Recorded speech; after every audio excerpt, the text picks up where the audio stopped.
Chapter 310. Shadow Demon. Lowering his sword, Sonny stood in the silence of the empty room for a while. In the window, the distant axis of the crimson spire loomed, the light of dawn slowly painting it red. A subtle smile appeared on his face. "Oh, thank you, Spell. What a nice birthday present."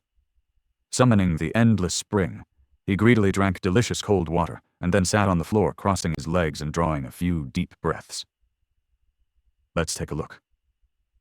Leaving his worries behind, Sonny dove into the Soul Sea and walked past the rows of motionless shadows.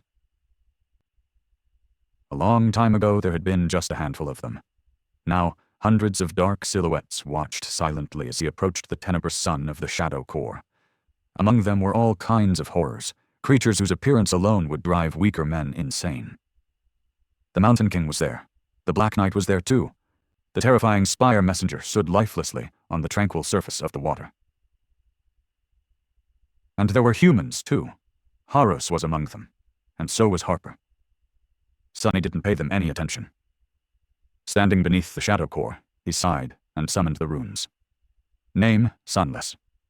True name, Lost from Light. Rank, Dreamer. Shadow Core, Dormant. Shadow Fragments, 977 1,000ths.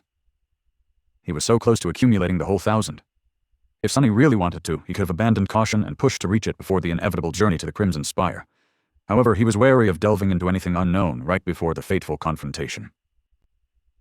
He also felt that his time was better spent consolidating and perfecting everything that he had already learned and earned, not wasting it trying to acquire something new.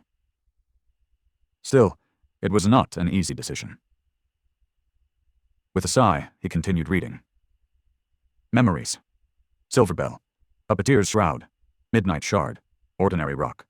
Prowling Thorn. Endless Spring. Blood Blossom. Moonlight Shard. Old. Weaver's Mask. Echoes. Shadows. He tilted his head and read, an amused expression appearing on his face. Marble Saint. Marble? How fitting. Without wasting any more time, he summoned his shadow from the depths of the core. She appeared in a whirlwind of black flames, standing in front of him with her usual taciturn aloofness. However, Sonny couldn't help but gasp. The saint was indeed changed. She grew taller and was now even more oppressive. Her graceful stone-like armor, which had looked as though it was cut from granite before, was now entirely black and glossy, like obsidian or onyx. In fact, it was very much like the shattered onyx armor he had purchased with Kai's help. Her skin, on the contrary, became smooth and as white as alabaster. At least the small portion of it he could see through the visor of the helmet. Saint seemed much stronger, aware, deadly. But that was not what made Sonny gasp. The thing that stunned him was what hid beneath the armor. Within the shadow that populated Saint's body, there used to be 2 ethereal dark embers. But now, there were 3. Sonny stared at her for a while. Did she rise to a higher class? Finally, he calmed down and made the runes describing the shadow appear. A moment later, his hopes were proved true. Sun Shadow, Marble Saint. Shadow rank, awakened. Shadow class, demon. Demon, she is a shadow demon now. Shadow attributes. Battlemaster, stalwart, spark of divinity. The next line had not been there before. Sonny held his breath. Shadow abilities. Weapon sage. Underworld armament. He lingered for a moment, trying to suppress a triumphant smile. He had always known that Saint was not a typical nightmare creature, but to think that she would acquire an actual ability before even becoming a devil. And not just 1, but 2. Burning with anticipation, he read on. Weapon Sage. Ability. Description. Shadow Saint can effectively wield any weapon-type memory. Underworld armament. Ability. Description. Shadow Saint's armor can accommodate a charm, memory to inherit its enchantments. Sonny was silent for a bit, then turned his head and stared at the taciturn monster. No, not monster. Demon. A satisfied smile finally appeared on his face. Ah, how wonderful. Not only had his shadow grown tremendously stronger, but she now also had the ability to use any weapon he would provide for her, as well as reinforce her armor with all kinds of powerful enchantments. The possibilities this could provide her were truly endless. The potential combinations, the flexibility, all it took was to find proper memories. Sonny shook his head and grinned. Before, he had sometimes thought that Saint was really suited to command an army. But now he understood that he had been wrong. She was the army.